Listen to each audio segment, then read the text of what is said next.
Merci d'être là. Nous sommes si heureux de vous avoir ici. Aujourd'hui, je voudrais vous parler de quelque chose que je n'ai jamais vraiment enseigné spécifiquement. C'est quelque chose dont j'ai parlé et j'ai encouragé les gens à faire. Mais je veux vous parler de l'évangélisation personnelle, de comment nous sommes tous appelés à partager l'Évangile avec les gens.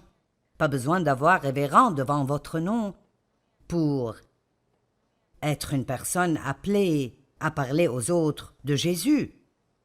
Et je pense que les gens peuvent aller d'un extrême à l'autre. Ils peuvent soit être si audacieux qu'ils deviennent prêts d'être odieux et d'essayer de juste faire que tout le monde qu'ils voient aime Jésus. Et là, je pense que nous devons nous rappeler que vous ne pouvez pas faire manger quelqu'un qui n'a pas faim. Amen. Et j'ai remarqué dans les évangiles que Jésus n'est jamais allé supplier les gens pour qu'ils le laissent les aider. Il aidait toujours les gens qui voulaient être aidés. Et alors je pense que nous pouvons aller de cet extrême à ne juste pas être sensibles du tout concernant à qui nous parlons ou comment nous leur parlons, ou même jusqu'à être vraiment juste effrayés de partager notre foi avec quiconque. Je crois aussi que Dieu nous donne des dons différents. Je crois vraiment que c'est applicable dans l'évangélisation, tout comme dans les autres dons que nous avons. Par exemple, certaines personnes sont probablement très ointes pour aller dans la rue et prêcher. Vous savez, je ne le suis pas. Je pense que beaucoup de gens peuvent juste approcher n'importe qui et leur parler de Jésus. J'ai dû trouver ma zone de confort. C'est un mot que je vais utiliser, mais je veux que ce soit clair, que je ne dis pas que nous devons être confortables dans tout ce que nous faisons. Nous devons suivre l'esprit, que nous soyons confortables ou pas. Mais je crois bien que si nous sommes moins par Dieu pour faire quelque chose, ça ne nous rendra pas misérables et ce ne sera pas très difficile pour nous de le faire. Ce sera quelque chose de plus naturel. Donc, tout d'abord, je veux que ce soit clair que nous tous sommes appelés à faire ça. Chaque chrétien a une responsabilité biblique qu'il doit désirer de travailler avec le Saint-Esprit pour diriger d'autres personnes vers une relation avec Jésus-Christ. Et il y a des passages magnifiques, 2 Corinthiens 5, 18. Mais tout cela est l'œuvre de Dieu, qui, à travers Jésus-Christ, nous a réconciliés avec lui. Donc Dieu a utilisé Jésus pour nous réconcilier avec lui-même. J'aime ce que la Bible amplifiée dit, il nous a amenés dans l'harmonie avec lui. Il y a tellement de gens dans le monde qui n'ont pas l'harmonie avec Dieu. Ils n'ont pas d'accord avec Dieu. Et nous voulons essayer de les aider si c'est possible. Et puis il nous a donné à nous le ministère de la réconciliation. Faites attention parce que ce sera important pour cet enseignement, pour que par nos paroles et nos actes, nous amenions d'autres personnes dans l'harmonie avec lui. Donc je pense que les deux doivent travailler ensemble. Je pense que dire aux gens est important, mais je pense que montrer aux gens est important. Vous pouvez être la personne la plus gentille sur terre, mais si vous n'êtes pas comme ça parce que Christ travaille dans votre vie, alors ça ne guidera toujours pas cette personne à Jésus. Ils penseront que vous êtes bon, mais ça ne les mènera pas au Seigneur. De la même manière, vous pouvez être assez audacieux pour parler à tout le monde à propos de l'Évangile et de ce que Jésus a fait pour vous et comment ils doivent le recevoir, mais si vous n'avez pas de bonnes actions dans votre vie pour renforcer cela, ça devient presque vraiment pire que si vous n'aviez rien dit du tout. Je pense que l'un des plus grands problèmes que nous avons dans la société aujourd'hui est que les chrétiens, dans plusieurs cas, ne vont pas dans le monde pour montrer le fruit de l'esprit et agir d'après ce qu'ils disent, qu'ils croient. Et alors, je pense que Dieu a planté ces gens maintenant absolument partout. Je crois que dans toute usine, dans tout centre d'achat, dans tout bureau, dans toute école, Je crois qu'il y a des croyants plantés dans tous ces endroits. J'ai senti que Dieu m'a vraiment montré ça. J'ai mon peuple partout, mais ils doivent allumer les lumières. Et alors, nous ne voulons pas être audacieux devant nos amis chrétiens, et puis quand nous sortons avec tous les autres, devenir comme tout le reste du monde. Donc, dans le verset 20, 2 Corinthiens 5, 20, nous sommes les ambassadeurs de Christ. Dieu adresse par nous sa parole. N'aimez-vous pas cela? En tant que représentant personnel de Christ, vous êtes un représentant personnel de Jésus-Christ. Et Dieu veut utiliser chacun d'entre nous, chaque jour, pour essayer d'amener quelqu'un d'autre dans une relation avec lui. Et je pense que cela peut être fait de plusieurs différentes façons. Donc, nous vous supplions au nom de Christ de vous accrocher à cette faveur divine et d'être réconciliés avec Dieu. Romains 1,16 « Car je n'ai pas honte de l'Évangile. C'est la puissance de Dieu par laquelle il sauve tous ceux qui croient. » Donc, je voulais établir cette fondation que nous sommes tous appelés à prendre part dans le fait d'amener des gens à Jésus-Christ, chacun d'entre nous, sans oublier aucun croyant. Nous avons tous le ministère. Il y a 2 ministères que tout croyant a, l'intercession et la réconciliation. Vous avez tous un ministère. Mais nous voulons le faire comme il faut. Nous ne voulons pas avoir honte, mais nous ne voulons pas non plus juste matraquer les gens constamment avec nos Bibles et essayer de forcer Jésus sur eux, parce que cela ne marche pas toujours très bien non plus. Donc, Jésus a dit qu'il ferait de nous des pêcheurs d'hommes. Donc, juste une pensée intéressante ici. Comme toutes sortes de poissons dans l'océan, les rivières et les mers, ils ont tous besoin d'appâts différents si vous allez les attraper. Et je pense que c'est comme cela qu'est le monde. La même chose ne marche pas pour tout le monde.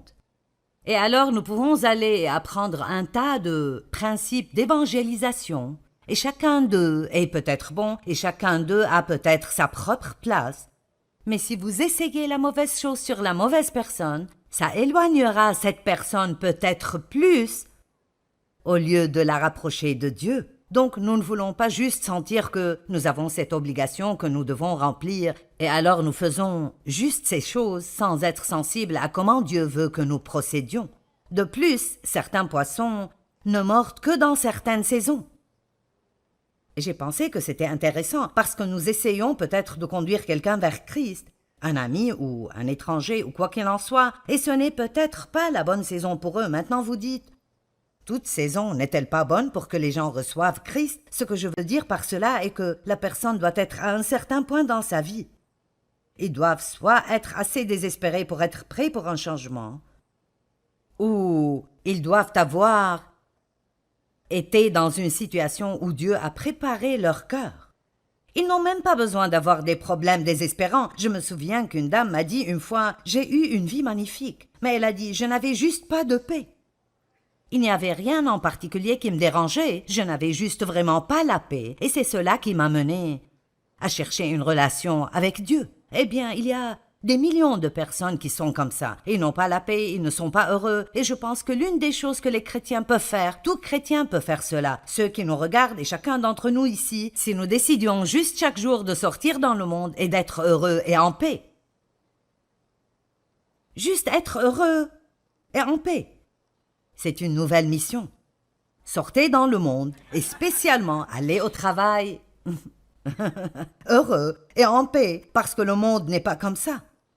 Ils ne sont pas heureux, ils ne sont pas en paix, et alors nous sommes dans le monde mais pas du monde. Et je pense que l'une des choses qui captureront l'attention des gens est que si vous êtes toujours en paix, quoi qu'il arrive, et si vous êtes heureux, je ne parle pas d'être stupidement content, mais si vous avez une joie consistante, les gens commenceront à se demander « Eh bien, qu'est-ce qu'il a que je n'ai pas?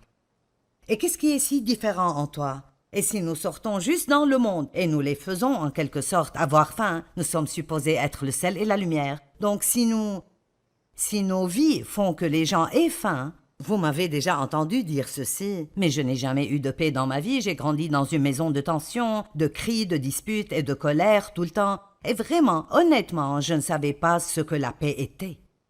Je ne savais vraiment pas ce que c'était d'avoir la paix. Eh bien, quand j'ai épousé Dave, il est juste le sommet de la paix. Et pendant un temps, ça me dérangeait presque, parce que je pensais, tu dois t'énerver à cause de ces problèmes que nous avons. Et il ne faisait pas cela. Mais après un certain temps, j'ai voulu ce qu'il avait. J'ai pensé, s'il peut avoir cela, alors je peux l'avoir aussi. Donc chaque personne qui nous regarde aujourd'hui, je vous demande de sortir dans le monde, d'être heureux, d'être en paix. Et puis quand les gens vous demandent, comment peux-tu être si heureux quoi qu'il arrive? Comment peux-tu avoir tellement de paix? Pourquoi n'as-tu pas peur de ce qui arrive dans le monde? Puis vous avez l'opportunité de dire, vous savez, j'étais comme cela. Je pense que c'est toujours bon de dire aux gens, j'étais comme ça. Ne faites pas penser aux gens que vous êtes parfaits et que vous n'avez aucun problème. J'étais comme cela, j'avais beaucoup de peur dans ma vie. Je m'inquiétais tout le temps, j'étais énervée tout le temps. Mais après, j'ai rencontré Jésus-Christ et j'ai découvert qu'il était ma paix et que mon espérance était en lui. Et pour être honnête, vous ne devez même pas dire plus que cela. Et si la personne est intéressée, elle vous posera une autre question. Et elle ne vous le demandera peut-être pas alors, ce sera peut-être plus tard, mais elle vous demandera. Maintenant, je veux dire quelque chose que mon gendre m'a dit et j'ai pensé que c'était bon. Il a dit, il est un pêcheur, et il a dit, j'essaye d'amener mes enfants à la pêche avec moi, mais ils ne veulent pas aller pêcher, ils veulent aller attraper. Et je pense que c'est ce que beaucoup de chrétiens veulent faire. Ils ne sont pas prêts à investir le temps qu'il est nécessaire d'investir dans la vie de quelqu'un pour les amener au point où ils mordront à l'appât. Et alors je suppose que je veux juste dire aujourd'hui, êtes-vous prêts à investir du temps dans la vie des gens? Vous savez, parfois, nous devons être... Je me souviens de Watchman Nee. C'est un enseignant dont j'ai beaucoup joui, mais qui n'est plus vivant, mais il dit, si nous voulons vraiment aider d'autres personnes, nous devons les rejoindre là où ils sont. Nous ne pouvons pas les amener à là où nous sommes. Maintenant, je ne veux pas dire que vous devez aller vous asseoir à une taverne locale chaque nuit parce que c'est là que la personne que vous voulez servir est. Mais d'un autre côté, cela ne veut pas dire que vous ne pouvez pas déjeuner avec eux. Cela ne veut pas dire que vous ne pouvez pas être leurs amis parce que les gens dans le monde sont dans une situation désespérée. Et je veux vous encourager de, chaque jour de votre vie quand vous sortez, et ceci m'a même rappelé de le faire de nouveau. Père, utilise-moi aujourd'hui pour amener quelqu'un plus près de toi. Montre-moi quelqu'un que je peux aider, mais quelqu'un sur mon chemin que je peux aider. La première chose que nous devons faire est de vouloir faire ça et être prêt à le faire. Et puis je pense que quand nous sommes autour de personnes qui ne sont pas sauvées, avant de juste commencer à essayer à leur parler de Jésus, je pense que vous devez investir du temps en priant pour eux. Amenons-les à la bonne saison pour qu'ils mordent. Père, attendris leur cœur. Fais qu'ils ne soient pas satisfaits par le mode de vie qu'ils ont.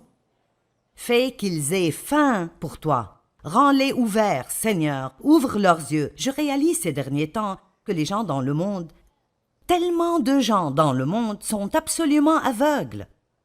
Ils ne comprennent juste pas. Vous savez, je pense parfois, comment pouvez-vous possiblement passer votre vie à essayer de vous débarrasser de Dieu? Je ne comprends juste pas cela. Et leurs yeux sont aveugles, ils ne voient juste pas. Alors nous devons prier plus pour que Dieu ouvre les yeux des gens, pour qu'ils voient ce qui leur manque et ce qui leur est disponible. Maintenant, écoutez-moi. Quand j'étais une chrétienne très nouvelle, qui commençait juste ce que j'appelle ma marche sérieuse avec Dieu, je suis allée à une église qui était vraiment concentrée sur l'évangélisation de rue et la distribution de prospectus. Et en fait, j'en ai toujours un ici, Souris, Jésus t'aime. Et un été, j'ai pris un groupe de dames et nous avons mis 10 000 de ceux-ci sur des pare-brises. Nous sommes allés au parking du magasin à Fenton et je crois que cela a fini par aider quelqu'un. J'ai senti que Dieu m'avait mis ça sur le cœur et je l'ai fait. Mais j'ai fait d'autres choses avec lesquelles je n'étais pas à l'aise, simplement parce que l'Église nous avait fait sentir que si vous ne le faites pas, vous n'aimez pas vraiment Dieu. Nous devons faire très attention de ne pas faire que les gens se sentent coupables parce qu'ils ne veulent pas faire les choses de la manière dont nous sommes doués pour le faire.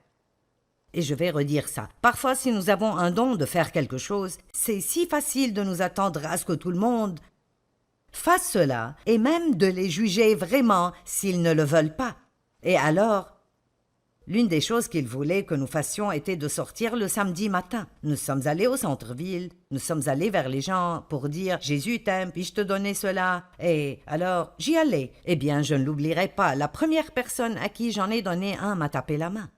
Donc, je vais juste être honnête, je ne suis pas à l'aise, personnellement, avec ce genre d'évangélisation personnelle. Maintenant, j'ai pensé, est-ce une bonne chose à dire ou à ne pas dire à la télé? Mais je pense que c'est bon parce que je sens que nous devons réaliser que Dieu veut nous utiliser tous, mais il nous utilise de différentes façons parce qu'il y a toutes sortes de personnes différentes dans le monde qui répondront à différentes sortes d'appâts. Et si tout le monde pêchait avec le même genre d'appât, alors il y aura beaucoup de poissons qui ne seront jamais attrapés. Donc nous devons être très sensibles à comment Dieu peut-il m'utiliser. Je suis arrivée au point, et je vous dirai la vérité, c'était il y a 37 ans, mais je suis arrivée au point où il nous poussait tellement pour s'assurer que tout le monde que nous rencontrions, nous leur parlions de Jésus, et je ne voulais même plus sortir de la maison. Parce que rien de cela n'était guidé par l'esprit. J'étais motivée par la culpabilité. Eh bien, je n'aime pas Jésus assez si je ne suis pas prête à parler à quelqu'un de lui. Et c'est important que toute personne fasse de l'évangélisation personnelle. Mais c'est aussi important que vous trouviez la bonne façon pour vous et la bonne façon pour la personne que vous essayez de servir. Donc, quelques suggestions. Ça devrait être facile pour à peu près tout le monde. Invitez des gens à l'église. Simple, oui ou non, vous savez. Je suis née de nouveau quand j'avais 9 ans, quand je suis allée à l'église avec des proches qui visitaient d'une autre ville. Vous ne savez jamais ce que Dieu pourrait utiliser, donc il n'y a pas de mal à donner une invitation.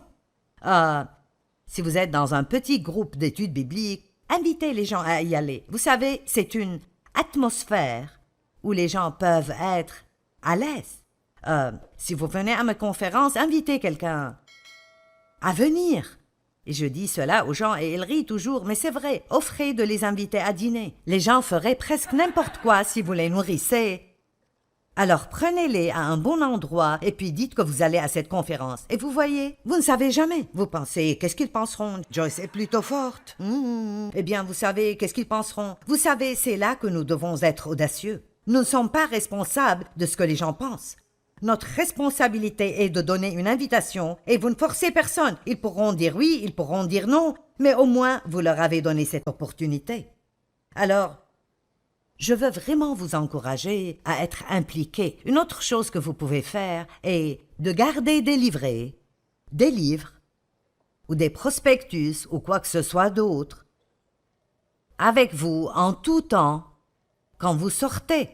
Comme ma fille Sandra, elle porte une boîte pleine de mes livres dans le coffre de sa voiture. Donc, pour donner un exemple, elle paye à la caisse d'un magasin. Elle est très amicale. Comment vas-tu? Ce n'est pas un très bon jour, un temps difficile. Vous savez, nous devons être équipés pour dire plus que c'est dommage. Nous avons la réponse des gens. Et alors, au moins dites « Oh, je suis désolée, je prierai pour toi. » Et puis faites-le. Juste même dire à quelqu'un que vous prierez pour lui peut lui dire quelque chose sur le fait que Dieu s'occupe de lui.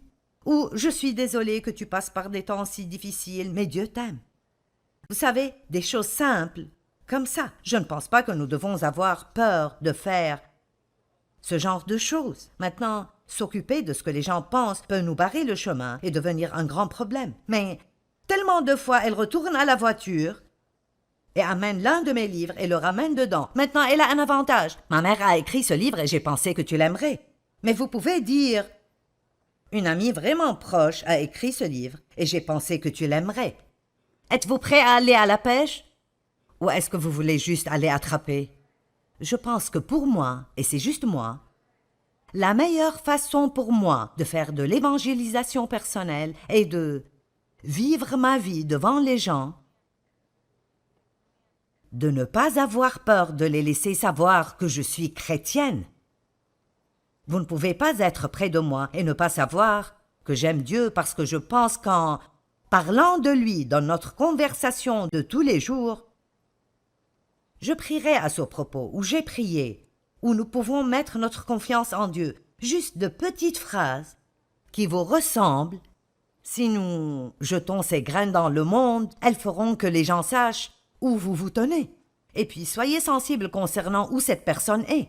Sont-ils prêts pour que je leur dise quelque chose?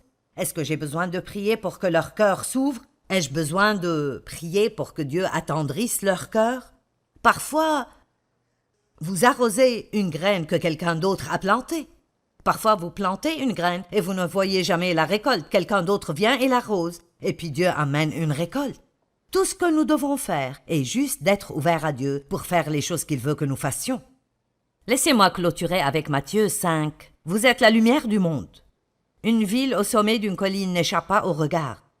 Il en est de même d'une lampe. Si on l'allume, ce n'est pas pour la mettre sous une mesure à grains. On la fixe sur un pied de lampe pour qu'elle éclaire tous ceux qui sont dans la maison. Alors n'allez pas à l'église le dimanche pour que votre lumière s'allume et puis allez au travail le lundi et vous mettre la tête sous un panier pour que personne ne vous juge ou critique parce que vous êtes chrétien. Que votre lumière brille devant les hommes pour qu'ils voient votre excellence morale et vos actes dignes de louange, pour qu'ils voient le bien que vous faites et qu'ils en attribuent la gloire à votre Père céleste. Je dis cela tout le temps, mais l'une des meilleures façons de servir un pécheur est de faire quelque chose pour lui quand il a un besoin, spécialement si c'est quelqu'un qui a peut-être été méchant envers vous ou qui vous a critiqué ou jugé. Maintenant, je veux dire ceci dans ce message aussi, vous savez. L'une des choses dont nous pouvons être très coupables en tant que chrétiens est de nous entourer de chrétiens. Parce que c'est plus confortable pour nous et nous ne nous mettons pas dans une position où nous pouvons servir des non-croyants parce que franchement, il n'y en a pas tellement dans nos vies. C'est facile d'avoir juste notre petite culture chrétienne avec notre petite langue chrétienne et nos livres chrétiens et nos CD chrétiens et nos amis chrétiens et notre musique chrétienne sans jamais sortir de ce domaine. Pasteur Mike m'a dit quelque chose un jour que j'aime vraiment. Il s'exerce régulièrement et j'ai dit « Pourquoi tu ne t'entraînes pas à la maison ?» Et il a dit « Je vais exprès à la salle de gym parce que c'est là où je suis entouré de non-croyants. » Et j'aime cela. Et il y a deux autres choses qu'il fait que je ne mentionnerai pas. Il va exprès vers ces gens au lieu de choisir un chrétien qui pourrait faire la même chose. Il va vers eux exprès parce qu'il veut être disponible si Dieu a besoin de lui. Amen. Maintenant, il m'a dit récemment, Dieu m'a vraiment mis sur le cœur cette année qu'il veut que j'aime plus d'étrangers. Et j'ai dit, oh, c'est bon, moi je travaille toujours sur mes amis. Je blague, mais nous pouvons nous entourer de chrétiens et nous n'obtenons jamais l'opportunité de servir des non-croyants. Laissez-moi finir avec ce verset. J'ai dit que j'allais finir avec le précédent, mais je n'ai pas dit la vérité. Matthieu 9,10. Un jour, Jésus était à table chez Matthieu. Or, beaucoup de collecteurs d'impôts et de pêcheurs notoires étaient venus et avaient pris place à table avec lui et ses disciples. Pouvez-vous imaginer comment les gens religieux de ce jour ont répondu à cela? Il s'assied à table, et voici qu'il y a tous ces pêcheurs essentiellement mauvais qui viennent et s'assoient avec lui, et il les accueille comme s'ils étaient juste les personnes les plus géniales. Les pharisiens demandèrent aux disciples « Pourquoi votre maître mange-t-il avec des collecteurs d'impôts et des pêcheurs notoires ?» Mais Jésus, qui les avait entendus, leur dit « Les bien portants n'ont pas besoin de médecins. Ce sont les malades qui en ont besoin. » Donc écoutez, et ceci est pour tous ceux qui regardent à la maison, et nous tous ici, soyons ouverts et laissons Dieu nous utiliser. Je ne peux même pas imaginer ce qui arriverait si toute personne chrétienne disait chaque jour avant de sortir « Dieu, mets quelqu'un sur mon chemin aujourd'hui que tu peux m'utiliser pour aider à les guider vers toi. Laisse-moi être un exemple pour quelqu'un aujourd'hui. Montre-moi ce que je peux faire aujourd'hui pour aider quelqu'un à entrer dans le royaume. » Et si vous commencez juste avec ceci, et vous sortez dans le monde et vous êtes heureux, ça ne prendra pas longtemps pour que vous ayez de grandes opportunités de guider les gens vers le Seigneur. Maintenant, écoutez, beaucoup d'entre ceux qui regardent n'ont peut-être pas une relation personnelle avec Jésus vous-même. Et vous dites, j'aurais aimé que quelqu'un m'évangélise personnellement. C'est ce que je fais maintenant. Et je veux que vous sachiez que Jésus est mort pour vous, il vous aime. Il a pris votre péché sur lui-même, il a pris votre punition, et tout ce qu'il veut vraiment que vous fassiez est de croire. Soyez prêts à vous détourner d'une vie dans le péché, et croyez qu'il est qui il dit qu'il est. Donc, si vous voulez recevoir Christ comme votre sauveur maintenant, je voudrais juste que vous répétiez cette simple prière après moi. Père céleste, je t'aime. Jésus, je crois en toi. J'ai besoin de toi. Je suis un pécheur. Pardonne-moi mes péchés. Je veux me détourner du péché et vers toi. Je veux être un chrétien. Je veux être un disciple de Christ. Je te reçois maintenant, Jésus, par la foi, et je te demande de me prendre juste comme je le suis et de m'aider à devenir qui tu veux que je sois. Amen.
Il a pris votre péché sur lui-même, il a pris votre punition, et tout ce qu'il veut vraiment que vous fassiez est de croire. Soyez prêts à vous détourner d'une vie dans le péché, et croyez qu'il est qui il dit qu'il est. Donc, si vous voulez recevoir Christ comme votre sauveur maintenant, je voudrais juste que vous répétiez cette simple prière après moi. Père céleste, je t'aime. Jésus, je crois en toi. J'ai besoin de toi. Je suis un pécheur. Pardonne-moi mes péchés. Je veux me détourner du péché et vers toi. Je veux être un chrétien. Je veux être un disciple de Christ. Je te reçois maintenant, Jésus, par la foi, et je te demande de me prendre juste comme je le suis et de m'aider à devenir qui tu veux que je sois. Amen.